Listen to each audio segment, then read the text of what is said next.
예, 이어서 21번, 21번 보도록 하겠습니다.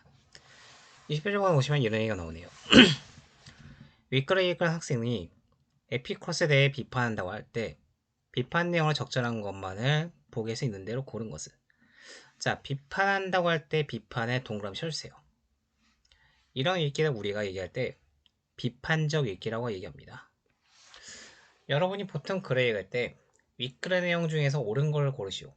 이런 것들은 우리가 사실적 읽기라고 불러요. 이거는 말 그대로 어떠한 글들을 정확하게 읽는 데 쓰는 가장 기초적인 읽기입니다. 자, 이런 사실적 읽기가 어느 정도 되고 나면 이제 우리는 글에 없는 내용들을 찾기 시작해요. 예를 들면 이 글의 글쓴이에 이러이러한 내용을 얘기했는데 글쓴이가 의도한 바는 무엇일까? 이거는 해당 글 자체에서 볼 수는 없죠. 그럴 때 우리는 이런 것들을 추론합니다. 추론해서 그 글쓴이의 의도를 알아내는 거죠. 이렇게 글에 없는 내용들을 추론하는 것들을 추론적 읽기라 불러요. 자, 그리고 이제 사실적 읽기랑 추론적 읽기가 어느 정도 완성되면 사람들은 그걸 바탕으로 뭘 하는가? 바로 비판적 읽기를 얘기합니다. 비판적 읽기는 일단 기본이 되는 것은 얘들은 일단 사실적 읽기랑 추론적 읽기가 베이스가 돼야 돼요. 일단 내가 글의 내용을 이해하고 글쓴이의 의도를 이해한 다음에야 그 글의 내용을 비판할 수 있는 거죠. 자, 그렇다면 이런 비판적 읽기에서 중요한 것은 글쓴이의 사고, 글쓴이의 주장과 근거, 그 주장과 근거가 타당한지, 옳은지, 그 내용이 신뢰성이 있는지, 그리고 그 내용이 공정한지, 이렇게 신뢰성과 타당성, 공정성들을 따지게 됩니다. 지금 우리가 보는 것은 에피쿠로스에 대해 비판한다고 했어요. 그럼 에피쿠로스가 세운 논리, 에피쿠로스의 윤리학이 어떤 것인가? 거기에 대한 허점을 찾아야 되겠죠. 지금 21번 같은 문제는 그래서 비판한다고 할 때 비판은 바로 글쓴이가 제시한 에피쿠로스, 이 에피쿠로스 사람이 주장한 주장들이 옳은가, 옳지 않은가, 그 허점 찾아서 비판한 내용입니다. 자, 기억부터 하나씩 보시면 신이 분노와 호의로부터 자유로운 상태라면 인간의 세계에 개입을 하지 않는다는 뜻이 텐데 왜 신의 섭리에 따라 인간 삶을 이해하려고 하는가? 이런 문제가 나옵니다. 자, 기억과 특히 비판 내용 적절한가를 따져보려면 신이 분노와 호의로부터 자유로운 상태라면 인간의 세계에 개입을 하지 않는다는 뜻일 텐데 왜 신의 섭리에 따라 인간의 삶을 이해하려고 하는가? 라는 비판점이 나온다고 그랬죠. 여기서 글쓴이의 주장으로는 글쓴이의 주장이 아니라 에피쿠로스의 주장은 바로 신이 분노와 호의로부터 자유로운 상태다. 즉 이신론이죠. 이신론의 상태에서는 인간 세계에 개입을 하지 않습니다. 그런데 왜 신의 섭리에 따라서 인간 삶을 이해하려고 하는가? 이거는 에피쿠로스와 정반대죠. 에피쿠로스 얘기는 딱 앞에까지 신의 분노 호의로부터 자유로운 상태에서는 인간의 세계에서 개입을 하지 않는다. 이신론. 뒤에 얘기는 에피쿠로스는 아예 정반대이기 때문에 에피쿠로스에 대한 비판점으로 될 수가 없습니다. 기억은 그런 얘기를 하지 않았죠. 그래서 기억은 답에서 제외가 됩니다. 자, 니은. 원자가 법칙에서 벗어나 우연적인 운동을 한다는 것은 이 얘기는 위에 나왔었죠. 위에서 다시 한번 보시면 자야다. 원자들의 이런 법칙들이 모두 우연적 운동이다. 필연적이 아니라 모두 우연적 산물이다.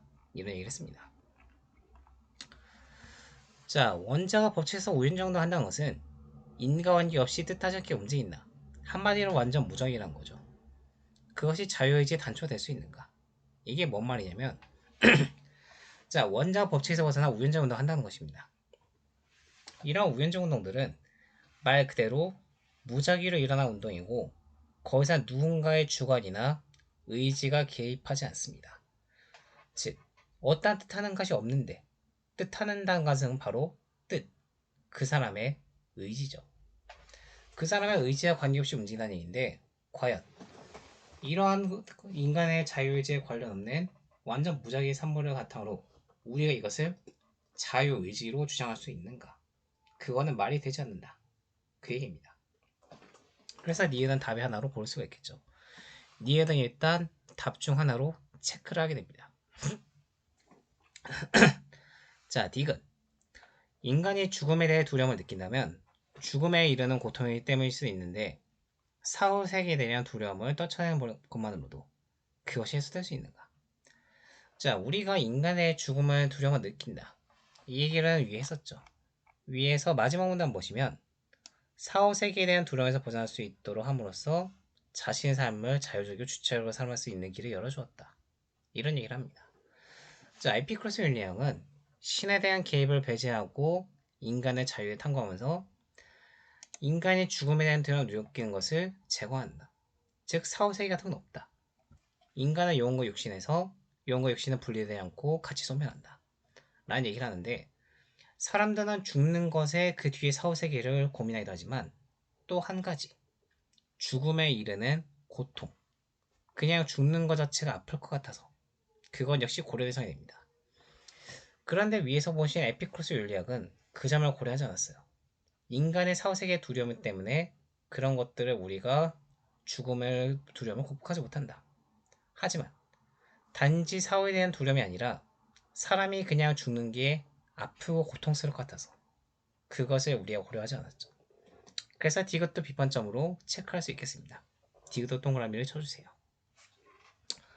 마지막 리을 인간이 자연재해를 무서워한다면 자연재해 그 자체 때문일 수도 있는데 신이 일으키지 않다고 해서 자연재해에 대한 두려움을 벗어날 수 있는가?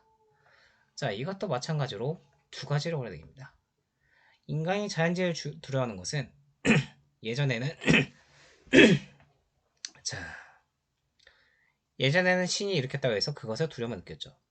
사실 이건 인간과는 좀 반대를 했는데 왜 사람들이 자연재해를 신이라고 생각했는가? 왜냐면 옛날 사람들의 측량이라던가 치수, 토목공사 그 당시 사람들 수준으로는 천재지변, 태풍, 가뭄, 호우 이런 것들을 막을 수가 없었거든요. 그러다 보니까 인간의 힘으로는 도저히 손쓰지 못하는 그런 거대한 것들 이런 것들을 바로 이 자연이 아니라 신의 의지다 라고 표현합니다. 즉 사람들은 자연재해를 무서워하는 것들은 자연재해 그 자체 때문이지 원래 처음부터 신에 대해 의지가 개입했던 건 아니에요. 사람들이 신에 대해 믿기 시작한 것은 바로 자연재해가 인간이 통제할 수 없는 거대한 범위다 라는 것을 아는 자각한 때부터 시작이 된 거죠. 자, 그런 관점에서 볼 때 리얼 인간의 자연재해를 무서워하는 것은 신이 일으켰다는 관점에서도 있지만 그냥 그 자연재해가 불어닥치는 피해 그 자체를 두려워하긴 합니다. 그렇기 때문에 에피쿠로스가 주장한 것처럼 무조건 신이 개입하지 않다고 해서 신이 개입하지 않더라도 여전히 자연재해에 대한 피해는 남아있죠. 그 두려움, 그런 고통. 그렇기 때문에 에피쿠로스의 관점만으로는 인간이 자연에 대한 두려움을 극복하기는 부족하다 라는 얘기를 하게 되는 것입니다. 자, 그래서 기억을 제외한 니은, 디귿, 리을 이 세 개가 답이 되고 답은 5번이 됩니다. 자, 마지막으로 22번 한번 보겠습니다. 아, 죄송합니다. 날씨가 추워서 그런지 자꾸 목이 막히네요. 잠깐 숨 좀 돌려갈게요. 자, 다시 윗글의 에피쿠로스의 사상과 보기에 나타난 생각을 비교한 것으로 적절하지 않은 것은 이런 얘기가 나오네요. 자, 윗글의 에피쿠로스 사상 우리는 이미 몇 가지를 알고 있죠. 첫 번째, 신이 인간 세계에 속해지 않으며 그것은 분리되어 있고 신은 인간 세계에 전혀 개입하지 않는다. 즉, 이신론이죠. 자, 그런데 이런 관점과 보기를 한번 비교를 해보면 보기는 이렇게 얘기하네요. 신은 인간 세계에 속해 있지는 않으나 여기까지는 에피쿠로스 사상과 정확히 일치합니다. 그런데 뒤가 달라요. 모든 일의 목적인 존재다. 목적의 동그라미 쳐주세요. 하늘과 땅, 그리고 바다에 이르는 모든 것들의 원인이다. 원인을 동그라미 쳐주세요. 일체 훌륭하시던 탁월한 존재이지. 언제나 신의 필연사에 따르게 지성을 조력자로 삼아 성장과 쇠퇴 분리결합이 있어서 모든 것을 바르고 행복한 상태에 이르도록 이끈다네. 자, 여기까지 읽으면 우리가 윗글의 에피쿠로스 사상과 보기의 차이점을 알 수가 있습니다. 일단 첫 번째, 공통점을 먼저 보시면 에피쿠로스 사상과 보기 사상 모두 똑같이 신은 인간 세계와 개입하지 않고 개입하지 않는 게 아니라 신의 세계와 인간 세계는 분리되어 있습니다. 이 과정에서 에피쿠로스는 신과 인간은 아예 분리되었으면서 신은 인간에 개입하지 않는다 라는 관점을 고수한 반면 보기의 서사는 목적, 그리고 원인, 필연성, 모든 것을 행복한 상태로 이끄는 그런 유도자 이렇게 생각합니다. 즉 에피쿠로스 사상과 달리 보기에 나타난 사상에서는 신의 개입이 핵심이에요. 자, 그 관점에 따라서 하나씩 살펴보면 1번 신의 모든 것을 원인으로 본 보기의 사상은 신이 인간 사상에 개입한다는 것을 부정하는 에피쿠로스의 사상과 차이점이 있군. 그렇죠. 바로 보기와 에피쿠로스 사상은 신이 인간 사회에 개입하느냐 개입하지 않느냐 거기에서 차별점을 둡니다. 2번 신이 지성을 조력해서 모든 것을 끝나가는 보기의 생각은 우주를 우연의 산물을 보는 에피쿠로스 사상과 차이점이 있습니다.